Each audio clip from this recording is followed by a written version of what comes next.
Nah, ada orang yang di Jawa Barat sampai gue diadilin sama tokoh Pasundan Parahyangan karena gue bilang gue nolak dia dari zaman wali kota sampai dengan gubernur, datang ke Jakarta. Datang ke Jakarta. Repotnya Jakarta terima. Bukan terima itu bahasa gue. Lu terima Jakarta dijadiin kota global. Masya Allah, la haula wala quwata illa billah. Kalau lu terima Jakarta jadikan kota global, lu bersedia diri dihisap dan dieksploitasi oleh kekuatan global. Gercos itu tidak saya lakukan pada 2024. Gercos itu sudah saya lakukan tadi sejak 1977 hingga hari ini. Kenapa? Saya bilang sama BIM tadi. Gercos itu maknanya adalah gercos sama dengan melawan sistem ditambah menolak tokoh.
Pemilu 99 masih dalam rujukan Undang-Undang Dasar 1945, biaya per pemilih adalah, yang mau catat boleh nih, Rp12.383,41. Ulang ya.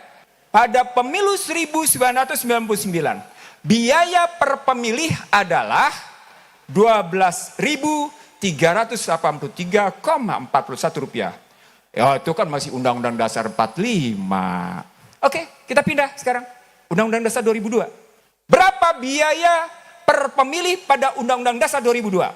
Biaya per pemilih pada Undang-Undang Dasar 2002 adalah 39.336,76. Catat, ini baru perhitungan per pemilih, belum perhitungan per calon. Apa poinnya? Poinnya biaya politiknya melampaui dari hitungan per pemilih. Oke? Jadi catatan pertama subject to cost per candidate. Oke? Bapak Ibu sekalian, saya ngambil data gini karena saya ngambil analogi yang terjadi di Amerika. Kan lo bangga berkiblat ke Amerika. Ya udah, gue ikutin cara berpikir lo. Tapi sekaligus lo gue bongkar otak lo. Gitu ya. Oke? Sekarang kita terusin. Berapa sesungguhnya biaya pemilu 2024 per pemilih? Tahu berapa kira-kira? Tebak coba berapa kira-kira? Ayo tebak coba. 348.132,25 sen. Sekarang dibandingin dengan kita buletin aja deh. Yang satu 40.000, yang satu 350.000. Berapa kali lipat naiknya? 7 kali lipat. Dari 2004 ke 2024, 7 kali lipat. Pertanyaan besarnya, lo makin sejahtera nggak? Kesejahteraan lo 7 kali lipat nggak naiknya? Lo makin kaya, makin miskin? Tanya berikut, sumber dayanya lebih dikuasai negara atau lebih dikuasai korporasi? Lo kemarin waktu COVID sama vaksin, lo ngikut negara atau kemudian lo punya kemerdekaan? Pusingkan jawabnya. Gua bilang mereka yang ikut vaksin dan COVID pada hakikatnya tunduk pada kudeta korporasi. Kalau kurang bukti, baca Bangsa Terbelah. Sebentar lagi Prahara Bangsa gue keluarin. Gue buktiin nama lo dengan angka lagi-lagi. Dengan angka dan dengan pemain. Artinya kita lihat bagaimana sebenarnya lembaga-lembaga multilateral mendikte dunia karena kebetulan si kulit putih satu ini kalah sama kuning dalam persoalan tarung duit. Gitu. Betawi bilangnya begitu.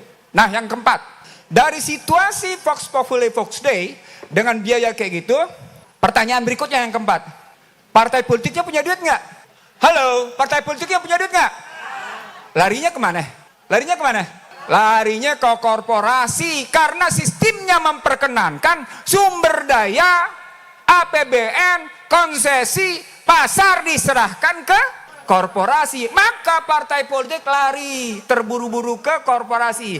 Apa dampaknya?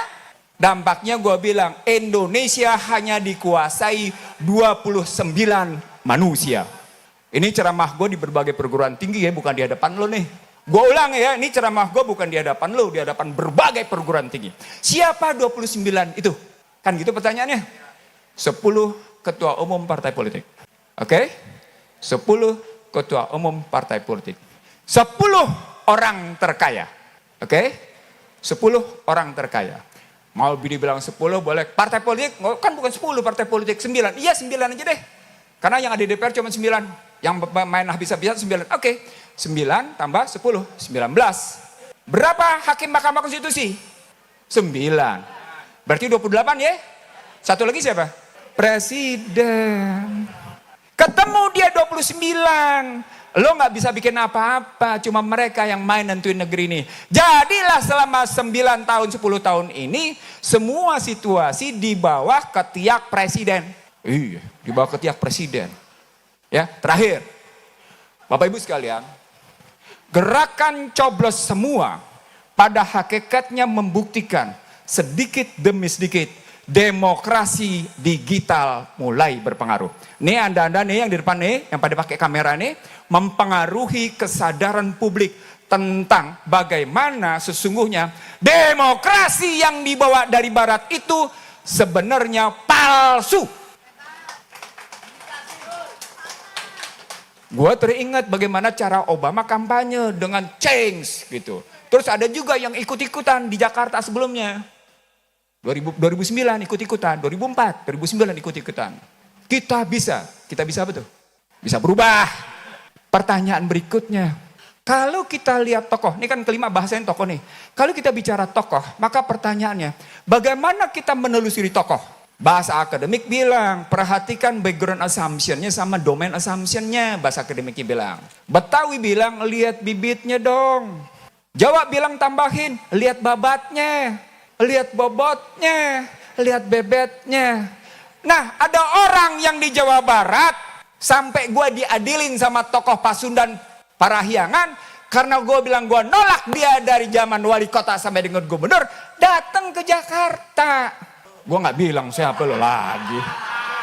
Datang ke Jakarta. Di sana ninggalin masalah, jangan-jangan kesini dia bawa masalah nih. Ada orang bilang, hoi hebat kota Bandung, tamannya berwarna, iya, desain arsitekturnya cahaya, bukan keindahan kejiwa. Ulang ya, gua yang ngomong. Arsitektur yang hebat adalah arsitektur yang memadu ketentraman hati, pikiran, dan kedamaian tindakan. Itu jago dia. Iya. No, gua narasumber buat sekolah arsitektur di ITB salah satunya. Jadi gue bilang, gimana cerita ITB nggak bisa memberikan masukan kepada si gubernur yang bersangkutan dalam rangka memperbaiki tatanan hidup di Jawa Barat dan Bandung. Datang ke Jakarta. Repotnya Jakarta terima. Bukan terima itu bahasa gue. Lu terima Jakarta dijadiin kota global. Masya Allah, la haula wala quwata illa billah. Kalau lo terima Jakarta jadikan kota global, lo bersedia diri dihisap dan dieksploitasi oleh kekuatan global. Bahasa global itu gitu. Itulah Sustainable Development Goals. Sadar nggak? YouTube gue umurnya cuma 4 jam nih. Ini manusianya satu nih. YouTube gue umurnya cuma 4 jam ketika gue ngebuktiin kayak gini. Jadi tantangan kita bukan hanya karena sistemnya yang rusak. Tokohnya juga buruk. Muncul lagi tokoh. Jadi anggota DPR nggak jelas. Jadi menteri juga nggak jelas. Ngapain? Paling tidak kan ada, kan tadi gue bilang. Ada persoalan background assumption sama domain assumption. Artinya kita mesti jelas nih orang siapa gitu. Terakhir. Ada yang coklat. Agamanya beda. Kebetulan kampanye soal COVID. Soal vaksin. Kita lupain deh soal agamanya. Isunya dia benar nggak? Isunya dia benar nggak? Benar. isunya dia benar. Ngapain Budi Gunadi Sadikin, Menteri Kesehatan, mesti tanda tangan Bill Gates, Melinda Foundation, sementara menurut The Times London dan Wall Street Journal, kebijakan mereka adalah population shrinking. Jawab. Jawab. Teman-teman sekalian, ini tantangan besar buat masyarakat Betawi. Lo tuh sedang dibodohin, berhenti dibodohin. Maaf ya, ini forum terbuka ya. Siapa aja lah berkuasa, gue sendirian gue lawan. Ayo. Tapi ngomongnya akademik, jangan ngomong kekuasaan. Ngomong kekuasaan gue nyerah. Tapi ngomong akademik, nggak 1 milimeter pun gue mundur. Nggak 1 milimeter pun gue mundur. Enggak. Barat, si Amerika yang jadi kiblat itu, sekarang aja udah kepusingan. Masyarakatnya butuhnya fentanyl, butuhnya kentamin. Lo tahu nggak fentanyl apaan? Lo tahu nggak kentamin apaan? Buset dah. Betawi bilang buset dah. Itu masyarakat udah kayak zombie. Ya Allah ya Tuhan. 6,9 triliun dia tidak bisa atasi apa-apa. Dalam ceramah gua, 1 abad mereka gagal berkuasa di panggung dunia. 1 abad mereka gagal. Dan lo mau ngikutin jejak mereka yang gagal itu. Itu keinginan gua hadir di sini. Watawasobil haq, watawasobil gua. Please. Lo jangan ikutin ajaran yang merendahkan harkat martabat lo. Jangan ngikutin ajaran yang merendahkan kemanusiaan yang tidak berpola tangguh. Dalam sejarah umat manusia, ini kemarin nih, ada yang bangga nih, tanda tangan MOU antara Taman Suropati sama London. Dia bilang, saya ingin tahu bagaimana Indonesia bicara tentang peranan wanita dalam berbagai segi. Saya ingin peranan wanita makin hari makin meningkat. Kampanye simbolik torture tuh. Kampanye simbolik torture tuh. Tapi semua orang diem. Bahwa sesungguhnya sama seperti tamu kemarin. Ada tamu tanggal 5, tanggal 6 ngatur si mayoritas utama. Hah? Dan lo diem. Gue gak sedang ngebakar. Gue cuma ingin menyatakan pentingnya mempertahankan harkat martabat. Tanpa mengganggu harkat martabat manusia yang lain. Itu kata kuncinya. Nah kalau gue demikian bersemangat, tidak lain tidak bukan. Tidak ada orang lain yang bisa menolong diri lo. Kalau diri lo sendiri gak bisa menolong. Ku anfusakum wa ahlikum nar. Dan itu hanya terjadi ketika kita bisa wa'tasimu bihabillah jami'ah wala tafarraqu. Dan itu hanya bisa terjadi ketika kita bilang, ya ayyuhalladzina amanu ittaqullaha haqqa tuqatih wala tamutunna illa wa antum muslimun. Yang tengah-tengahnya adalah ya ayyuhalladzina amanu intan surumbah yansurukum wa yusabbit aqdamakum. Ketika lu tidak bisa melakukan itu semuanya, yakinlah harkat martabat lo rendah. Ulang. Ini janji Allah. Bukan janji siapapun, tapi ini janji Allah. Siapapun yang mencoba untuk menanggalkan keempat hal tadi, lo pasti rendah harkat martabat lo. Assalamualaikum warahmatullahi wabarakatuh. Baik, saya jawab yang tadi yang ibu tadi minta jalan keluarnya kayak gimana gitu ya. Ibu Wati ya. Saya pakai Al-Baqarah ayat 2 dan Al-Baqarah 185. Di ayat 2 disebutnya hudal lil muttaqin, di 185 disebutnya syahrul ramadan allazi unzila fil Qur'an hudal linnas. Apa poinnya? Anda tidak bisa memilih petunjuk kehidupan yang lain kecuali Al-Quran dan hadis. Anda berjilbab, maka Anda wajib memegang hudal lil muttaqin dan hudal linnas. Tidak ada jalan lain. Kalau Anda mau coba-coba memilih yang lain, silahkan. Disebut oleh Al-Maidah 44-45, kalau tidak Anda kafir, Anda zalim, Anda fasik. Jadi kalau Anda tanya jalan keluar pada saya, jelas. Tidak ada jalan lain. Anda toleran? Ya, kita paling toleran. Kita adalah hamba Allah yang paling toleran terhadap yang lain. Dan ketika Anda bertanya jalan keluar, dan jalan keluar itu Anda sadarkan pada orang lain, maka sesungguhnya Anda tidak sedang bergantung pada la haula wala quwata illa billahil aliyyil azim. Anda tidak dalam posisi hasbunallah wa ni'mal wakil, ni'mal maula wa ni'man nasir. Jelas. Nggak percaya? Anda bisa meruntun kajian-kajian saya di Rasil, Radio Silaturahim, tiap Selasa, pukul 8 sampai dengan 8.40, tiap minggu, dan sudah berjalan hampir 5 tahun. Anda kritik saya di mana ketidakkonsistenan saya untuk konstruksi berpikir seperti ini. Saya bilang, kritik saya terbuka. Jadi tidak ada hal baru buat saya untuk katakan seperti ini, dan saya tidak ragu untuk menyatakannya. Bahwa jalan keluar. Tentu Anda bilang, bagaimana dong kenyataan, seperti tadi Anda bilang, seperti Rahma bilang tadi. Gimana dong kenyataan hidup? Akhirnya Anda terima musim serangan apa? Serangan fajar. Maukah Anda menukar harkat martabat Anda untuk uang 500.000 sampai dengan 1 juta, sementara 5 tahun kemudian Anda terhina? Saya ingin mengatakan sama Anda, manusia pertama yang menyatakan tentang shame on you, Joko Widodo, Ihsanuddin Nursi. Buka di HP Anda. Kapan gua ngomong kayak gitu? Buka. 19 November 2014. Di tengah Anda sedang menyanjung-nyanjung kesederhanaan. No, saya ingin mengatakan sama Anda, dunia praksis seperti itu adalah dunia yang disebut dalam Azaria sebagai kutilah horosun. Allajinahum kemrotin sahun. Anda hanyut dalam kebodohan. Dan Anda mau melalaikan kebenaran. Real. Anda hanyut dalam decepsi. Bahasa kerennya decepsi. Bahasa kita apa? Apa itu decepsi? Apa itu? Munafik. Tadi tuh lo bilang masuk gorong-gorong. Padahal sang menantu Hams. Sudahlah, lupakan itu. Cuma tinggal beberapa hari.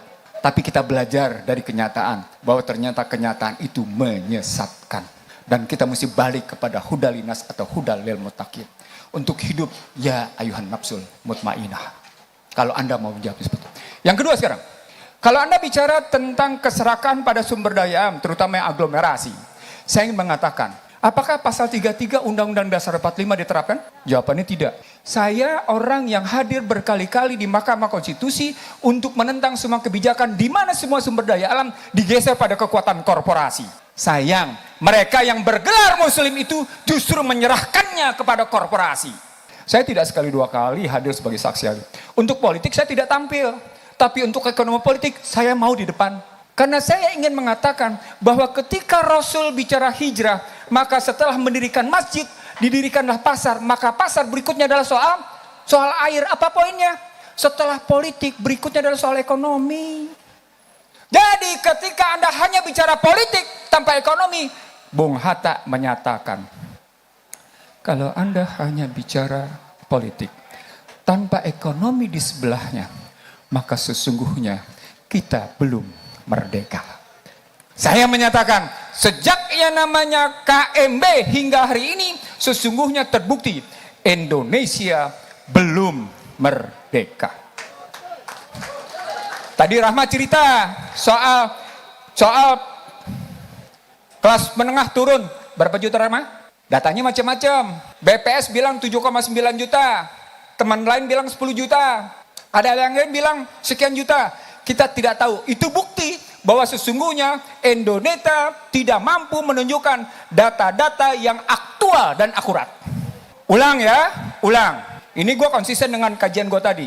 Selama Indonesia tidak pernah mampu menunjukkan data yang aktual dan akurat, tidak ada kebijakan yang afirmatif sungguh-sungguh kepada Anda, kecuali proses memanipulasi untuk mengeruk, mengeksploitasi, dan membodohi. Terjadilah pada sumber daya alam. Hello, tadi Bapak yang bertanya tadi, kalau ekspor pasir itu sumber daya alam bukan Pak? Yang izinin siapa? Selesai, ngomong situ hilirisasi. Kalaupun hilirisasi, siapa yang menikmati hilirisasi? Lalu Anda bangga bila menyatakan, ya ekspor makin membesar. Karena itu kita dalam sekian belas tahun kemudian, kita punya surplus perdagangan. Ini orang bicara surplus perdagangan tanpa melihat siapa isi pemiliknya dari surplus perdagangan itu. Kepala lo di mana? Oke, yang ketiga. Yang ketiga tadi pertanyaannya apa? Dari FKUI tadi Pak Rahman. Tadi iya. sikap kita bagaimana? Sikap kita bagaimana? Kalau Anda tanya pada saya, ada dengan menyebut tentang orang kafir pasti akan kafir kayak gitu. Saya balik ke nomor 1 tadi jawabannya Pak. Saya nggak akan bergeser. Karena saya gercos itu bukan saya lakukan sekarang. Gercos itu tidak saya lakukan pada 2024. Gercos itu sudah saya lakukan tadi. Sejak 19 77 hingga hari ini. Kenapa? Saya bilang sesama BIM tadi. Gercos itu maknanya adalah gercos sama dengan melawan sistem ditambah menolak tokoh. Ulang. Rumus gercos, cara belas semua itu adalah gercos sama dengan tadi ya, melawan sistem ditambah menolak tokoh. Terima kasih.